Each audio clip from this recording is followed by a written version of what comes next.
up, down. Collar up, collar down. Collar... Not a fucking douchebag in an 80s movie. What's shaking, BookTube? My name's Cam. Welcome back to another video. This is a bit of a... I was going to say special, but it's not special. It's just maybe a bit different. So I've heard some beef. I've heard some beef on the streets, and quite frankly, I'm pretty pissed. From what I hear, the general consensus is that writers and authors are dweebs, that we're weak. Is this weak? Huh? Is this weak? Huh? Large, charge. You're looking for chickies. Fact of the matter is, we're not all dweebs. You freaking fricks! I'm gonna tell you about some authors that are definitely cooler than you. Sweep the leg.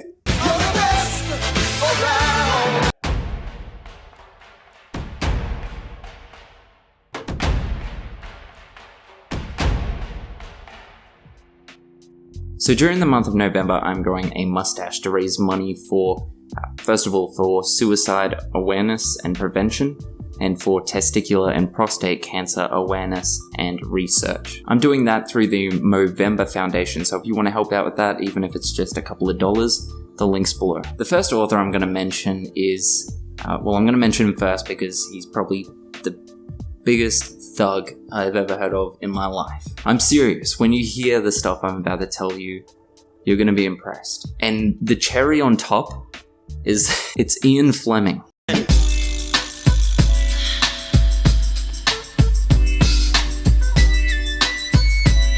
If you don't know who that is, it's the guy that wrote the James Bond stories. And for the even younger people watching, James Bond was a book before it was a show, movie, etc. Hashtag Pierce Brosnan, my Bond. So I'm going to read out some of the stuff that Ian Fleming has done and try to tell me that this doesn't sound like a secret agent in his own right. First of all, he was recruited as a spy in World War II. There you go. In almost no time, he rose to the rank of commander, and he came up with the idea for this operation that it sounds like something out of a movie. It sounds like something out of Inglourious Bastards or something. It's just not...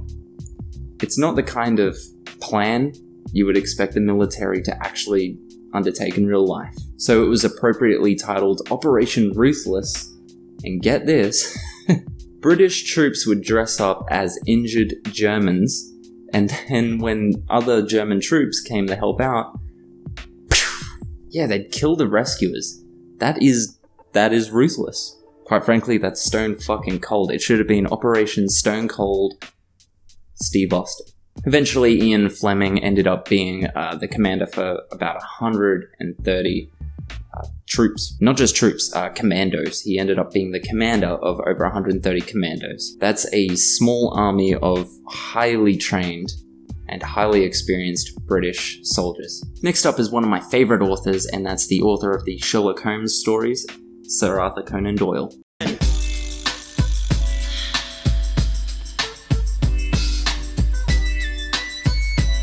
So when he was still young, Sir Arthur Conan Doyle actually went to medical school and graduated with flying colours.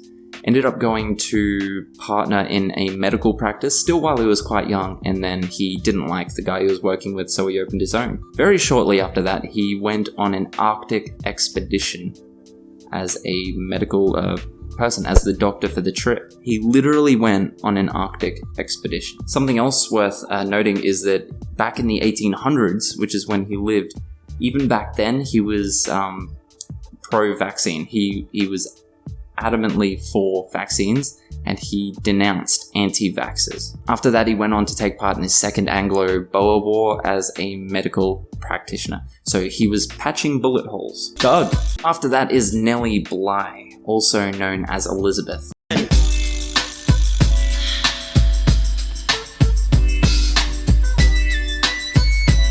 Elizabeth Jane Coshram, and this chick is a fucking badass.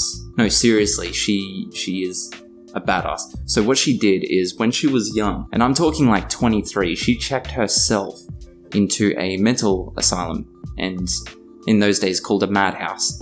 And she wasn't mad, obviously, but she checked herself in to expose them. And this is a time when that exposés just weren't really a thing like that. She spent 10 days in a madhouse where the people there were mistreated by verbal and physical abuse. They were fed filthy food, filthy water. There were rats and garbage everywhere. They had to take baths and showers in frigid water. Essentially, it was mental and, to a certain degree, physical torture, and she endured that for 10 days before she was released. She ended up getting a forced release by the paper or the media outlet that she was signed to. And then the expose came, and oh boy, shit went down. Basically, the madhouses were exposed, and the government was forced to reevaluate all of them, provide extra care and funding for all of the people that were detained in them. The funding went up to nearly $1 million, and that might not sound like a lot, but in those days, that was a shit ton. All because one lady decided to spend 10 days in a madhouse. That is a real life hero. Oh, but she wasn't done. Oh no. Nellie decided to take Jules Verne's story around the world in 80 days and basically say, fuck that dude. Pussy. She did the trip in 72 days by taking boats and trains, and she actually met Jules Verne all along the way, which is pretty cool. She did the trip in 72 days around the world. Thug! Next up is Ernest Hemingway, author of Old Man and the Sea.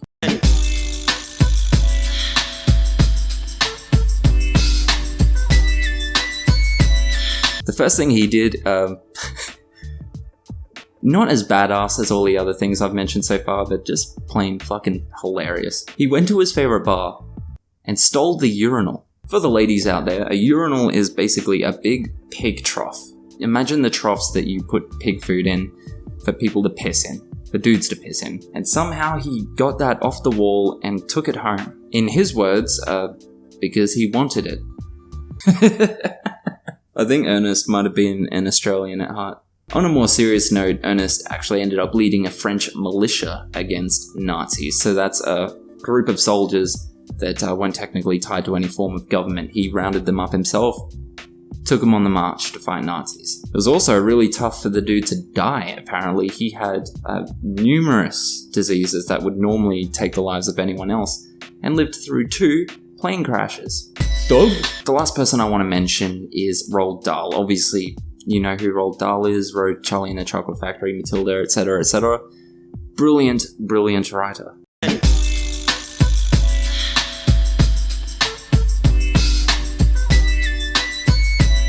Also, brilliant, brilliant flyer. He was a fighter pilot in World War II, and he too survived a plane crash.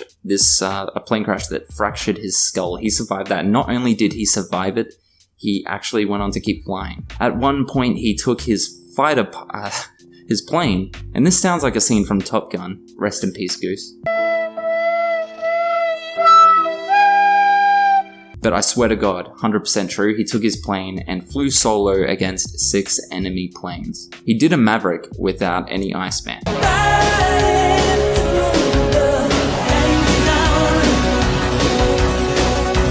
Anyway, that's it. That's what did I say? 5? Did I talk about 5 people?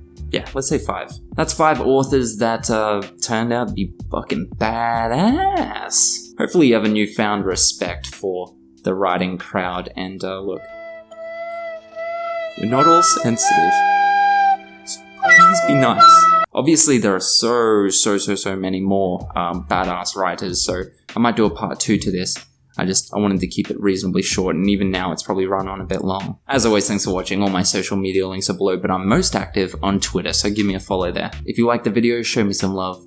Give me a thumbs up, and if you haven't already, join the Wolfpack and subscribe. If you're already in the Wolfpack, first of all, thank you, and second of all, I'll see you in the next video. Catch ya.